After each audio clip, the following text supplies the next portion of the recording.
Well, afternoon, Ian. How are you on this beautiful sunny day? Yeah, I'm good. Thanks. Thanks for taking Brilliant. the time. You're welcome. You're welcome. Ian, tell me a little about yourself and your business, please. Okay. Well, some people call me an international man of mystery. So I effectively, uh, in many respects, act as a matchmaker in the music industry. So I help music brands, guitars, ukulele brands, amplifier companies, etc., find worldwide distributors or retail outlets that they can sell to, or agents come to that. And that's one distinctive side of my business. It's kind of Ian Wilson, the consultant that helps develop brands sales worldwide, and those brands can come from anywhere in the industry and anywhere, any country. They're not just non-Irish brands or Irish brands. And then a second side to what I do is sourcing and manufacturing for musical instrument brands, and for brands that want to have manufacturing offshore, whether that's China, Indonesia, South Korea, Japan, Mexico, India, other places, Eastern Europe. I have, over the last 30 years that I've been in this industry, built up a whole realm of contacts, and then can match brands to the correct factories. And because of my expertise on the other side of the distribution side of the market, I can also hopefully help them avoid some mistakes by launching products which I know won't work perhaps in the market, or help them develop new products that tweak things that will work better for them. Well, congratulations on the 30-year tenure and experience. And I'm going to take a wild guess that the last 10% of those 30 years, i.e. the last 3 years, has seen probably the most seismic change and changes. So how did your business cope with the pandemic? Yeah, well, I guess on the consultancy side of the business, it cost me a lot of money because a lot of companies were looking at their overheads, and particularly American companies that I had worked for, in one instance for 16 years. They took US government money and as a result had to protect US workers. And because I was an outside consultant, overnight I lost that contract. From a consultancy perspective, that was 2/3 of my income. So it's a massive, massive hit. But so that side suffered, but at the same time, people were home during the pandemic. They had money in their pocket and weren't able to travel, spend it on other things. So we saw a massive increase in the requests and demand for guitars, ukuleles, and other consumer products.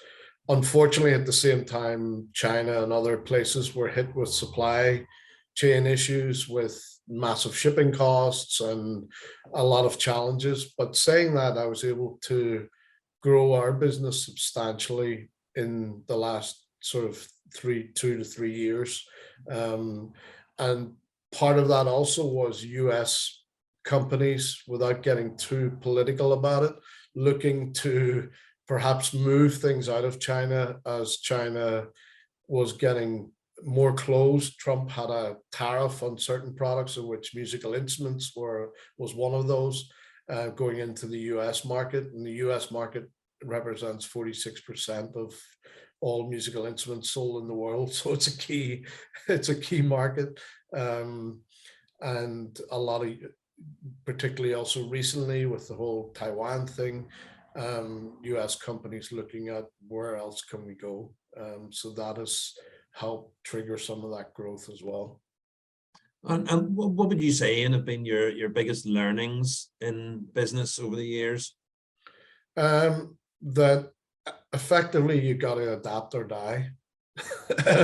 If you look at the last 2 years, the whole concept of traditional distribution, of buying it and adding margin upon margin upon margin to get to the end user, well, Amazon kind of proved pretty much that they owned the market for pretty much everything during the pandemic, and online became, I would say we probably cut down, where there has been a trend where traditional, certainly in the music industry, where traditional distributors were getting less and less and more was going direct to retail, that curve shortened probably by 5 years because of the pandemic. And the larger retailers now, if they haven't already got their own house brands or products that they're buying direct from manufacturer, they're now certainly looking at it.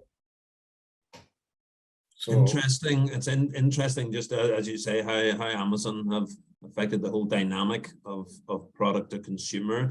Do you have any favorite quotes or sayings that resonate with you particularly? Well, one of the things that resonates with me is, particularly as my business has grown substantially in 3 years, one of the things that's been resonating with me, and recently because of the whole financial crisis that's hit the world, is, turnover is vanity, profit is sanity, but then, added to that, cash is king.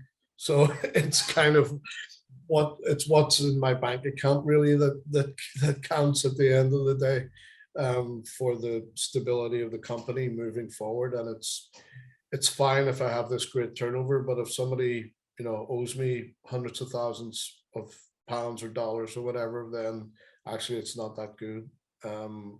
What is actually in the account today is what counts. So. Very good. I've heard that one before, and I like it. I do like that one a lot. So Yeah. brilliant. So Iain, what have you learned about yourself during your journey?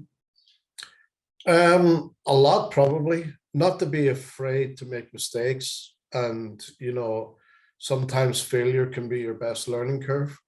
And I've made mistakes along the way, and probably being too trusting with too many people, and people that I thought I knew very well, but didn't turn out the way I wanted it. And I'm a very glass half full person and very positive generally. So I tend to see the best in people and sometimes ignore the rest. And that has been to my peril. So I think I've learned to be more cautious, to consider the business choices and not just do it from the emotion of your heart, if you like, when you're making deals with people, and look at the bigger picture and go, is this a good fit for my company, short term, long term? Because short term, you're going to have to put in a lot of effort, certainly in the music industry, when you go through the process of sampling and then maybe resampling and tweaking things. And I can be starting work today on a project that will come to fruition in a year's time, and I may not see any income in that period of time from that particular project. So it's just weighing up who are the best partners to be working with, and ruling with your head rather than your heart. Very good, very good. And what would you say is the biggest challenge that you currently face in your business today? Supply chain and shipping costs. I mean, if you look at shipping costs in terms of pre-pandemic, a 40-foot container, let's say, from Hong Kong to anywhere on the west coast of the USA, was costing about $4,000. Well, at one period last year, it was up at $32,000. It's now back down to around 12 to 14, but that's still 3 to 4 times where it was pre-pandemic. And if you then take something like a low-end guitar or a low-end ukulele or guitar stand or case or something like that, there's low value, the container sometimes was costing more than the products that are actually inside it to ship it. And those products couldn't sustain a 200 or 300% price increase on them. So consequently, some areas of the market had suffered really badly, like ukulele business, for example, or gig bags and stands and various other things. That's been challenging because of the shipping costs.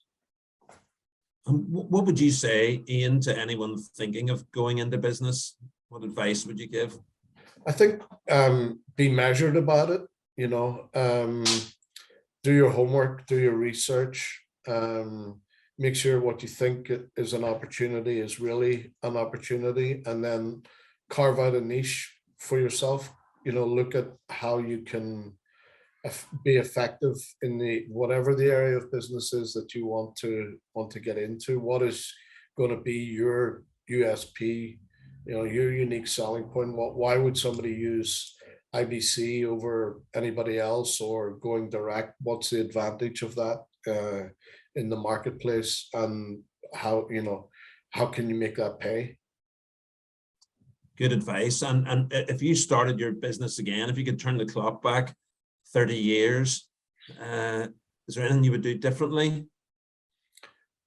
Watch my overhead costs, probably at a certain periods of time. I've let those run rampant and employed too many people, and, you know, had high overhead costs in the company, carrying much higher in overhead than I probably should.